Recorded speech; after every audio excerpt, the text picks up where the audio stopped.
ఇల్లు కట్టుకుంటున్నారా? అయితే ద్వారబంధాలు మీరు చూస్తుంటారు కదా.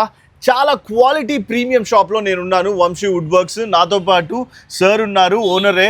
మీకు ఇక్కడ 23 ఇయర్స్గా ఇదే ఫీల్డ్లో ఆరితేరిపోయారంటే మీరు ఎంత గుడ్డిగా నమ్మేయచ్చో చెప్తాను. ఇక్కడ సార్ మనకి ఈరోజు దీంట్లో జరిగే ప్రైజెస్ విషయాలు ఎలా ఉంటాయి, లేదా డెలివరీ ఎలా జరుగుతుంది, ఎన్ని డేస్లో ఇస్తారు, ఎన్ని టైప్స్ ఆఫ్ ఫుడ్స్ ఉన్నాయో అన్నీ క్లియర్గా చెప్తారు. సార్ హలో సార్, ఎలా ఉన్నారు? Hi, fine sir. మాకు ఫస్ట్ థింగ్ చెప్పండి సార్, ఎన్ని టైప్స్ ఆఫ్ ఫుడ్స్ ఉంటాయి?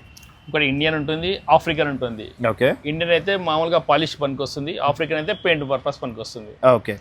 ఈ ఇండియన్లో కూడా ఈ క్వాలిటీ అనేది టాప్ క్వాలిటీ. ఇదా సార్? ఇది ఓకే సార్. ఇది బీటీ వుడ్ మొత్తం. ఇదంతా ఇది 5700కి వస్తుంది ఫీట్. Okay sir. యూజువల్గా ఇండియన్ వుడ్కి ఆఫ్రికన్ వుడ్కి తేడా ఏంటి? ఇది ఇండియన్ వుడ్లో ఆయిల్ ఎక్కువ ఉంటుంది. ఓకే. దీంట్లో పాలిష్ కూడా జాయ్ బాగా వస్తుంది. దీంట్లో అంటే షైనా సార్? షైనింగ్ మొత్తం ఇది ఎలా ఉంటుందో అలా వచ్చేస్తుంది. ఓకే. ఇది ఆఫ్రికన్ వుడ్లో మీకు ఇలా వస్తుంది. ఓకే. అంటే ప్రైస్ ఏమైనా డిఫరెన్స్ ఉంటుందా సార్? ప్రైస్ చాలా డిఫరెన్స్ ఉంటుంది. ఎంత ఉంటుంది సార్? ఇది 2000, ఇది 5700. ఓకే. ఆల్మోస్ట్ చాలా ఫరక్. చాలా డిఫరెన్స్ ఉంటుంది. ఈ మెయిన్ గుమ్మాలు అయితే ఇవి 10,500కి వస్తుంది. ఇదా సార్? ఇది సో ఇది డోరు ప్లస్ పైన వెంటిలేటర్. ఓకే.